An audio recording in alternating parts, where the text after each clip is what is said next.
তুমিও টের পাবা না, আমিও টের পাবো না। কসম আল্লাহর, 2.5-3 ঘন্টা পর্যন্ত বসে থাকি, কারণ আমি জানি আমার হিসাব আমার দেওয়া লাগবে। রাত জেগে জেগে ওয়াজ করে বেড়াই, 2 ঘন্টার জন্য যদি আমি বিছানায় পিঠটা লাগাই তাহলে ফজর মিস হয়ে যাবে। এই ফজর মিস হওয়ার পর যদি পরের দিন মাহফিলে যাওয়ার সময় গাড়ি অ্যাক্সিডেন্ট করে মারা যায়, তাহলে আমার হায়াতের জিন্দিগির ভিতরে ফজর নাই। আমার হায়াতের জিন্দিগিতে ফজর নাই, তার মানে জীবনের কোনো মূল্যই নাই। এজন্য অনুরোধ করে বলি, যত বড় পাপী হন, যত বড় জেনাকার হন, নামাজ ছেড়ে দেওয়া যাবে না। আসসালাতু ইমাদুদ্দিন, মান আকামাহা আকামাদ্দিন। নামাজ হলো দিনের খুঁটি, যে নামাজ ছেড়ে দিল সে খুঁটিটা ভেঙ্গে দিল।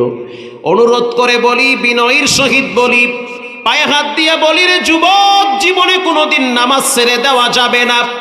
অসংখ্য যুবককে দেখি রাত্র 2টা-3টা পর্যন্ত রাস্তার চিপায় চাপায় বসে বসে পাবজি খেলায়, ফ্রি ফায়ার খেলায়। 10টা মিনিট মসজিদে গিয়া নামাজ পড়ার সময় তাদের হয় না। কি উত্তর আছে তোমার কাছে? মরার পরে তোমার চেহারা যখন কেবলার দিকে ফিরাইয়া দেওয়া হবে, লাভ নাই।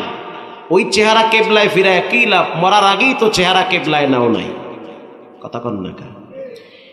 মৃত্যুবরণ করার আগেই যদি চেহারাটা পশ্চিমে না ফিরাও, মরার পরে চেহারা পশ্চিমে ফিরায় কোনো লাভ নাই।